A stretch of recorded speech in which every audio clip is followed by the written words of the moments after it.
জাতীয় পরিচয়পত্র এনআইডি সংশোধনে ১৪ দিন সময় পাবেন আবেদনকারীরা। যেসব আবেদন দীর্ঘদিন ধরে অনিষ্পন্ন অবস্থায় রয়েছে, শুধু তারা শুনানিতে বক্তব্য দিতে এ সময় পাবেন। তবে যৌক্তিক বক্তব্য না দিলে আবেদন বাতিল হয়ে যাবে। নির্বাচন কমিশনের ইসি কর্মকর্তারা জানিয়েছেন, গত কয়েক বছরের কয়েক লাখ আবেদন অনিষ্পন্ন অবস্থায় ঝুলে আছে। এগুলোর মধ্যে অনেকের আবেদন কোনো কারণ ছাড়াই পড়ে আছে। আবার কারও কারও আবেদনের সঙ্গে যথাযথ দলিলাদি নেই। আবার কারও আবেদন ক্যাটাগরি, আবেদনের ধরন নির্ধারণ করা হয়নি। বিষয়গুলো নিষ্পত্তির জন্য সম্প্রতি অনুষ্ঠিত এক বৈঠকে সিদ্ধান্ত হয়েছে।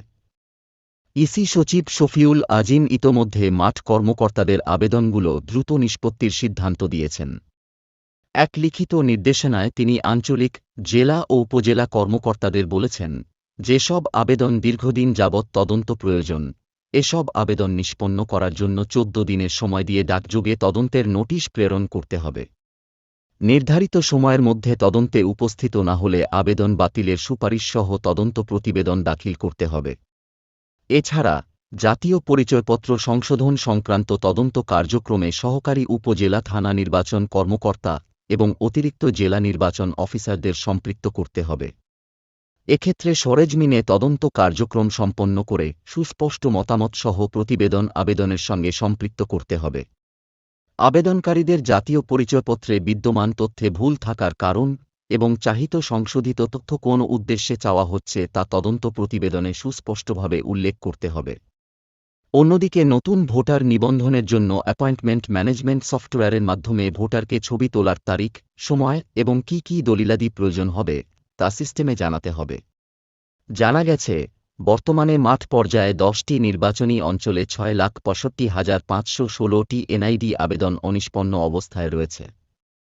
এগুলোর মধ্যে বিভিন্ন ক্যাটেগরিতে অনিষ্পন্ন অবস্থায় রয়েছে ২,৬৮,২৯৪টি আবেদন। আর তথ্য কিংবা দলিলাদি জটিলতা সংক্রান্ত আবেদন ঝুলে আছে ৩,৭৭,২২২টি। এ বিষয়ে ইসি সচিব শফিউল আজিম বলেন, আমরা কর্মকর্তাদের যথাযথ ব্যবস্থা নেওয়ার নির্দেশনা দিয়েছি। এছাড়া স্ট্যান্ডার্ড অপারেটিং সিস্টেম এসওপি যদি পরিবর্তন করতে হয়, আমরা সেটাও করব। এখন এনআইডি আবেদন তো ফেলে রাখার সুযোগ নেই। আমরা অঞ্চলভেদে বৈঠক করেছি। ১০ অঞ্চলে সভা করে যে সুপারিশগুলো আসছে, সেখান থেকে ইতোমধ্যে আমরা কিছু সিদ্ধান্ত নিয়েছি।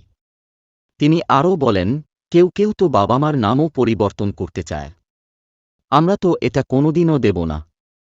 আবার মেট্রিকের সার্টিফিকেট দিয়ে আগে অনেকের সব রেডি করেছি, এখন বলছে আমি তো 8 পাস। এইটাও আরেকটা ২ নম্বরই। ফাঁকফোকরগুলো শেষ হয়ে গেলে এনআইডি সেবা উন্নত হবে।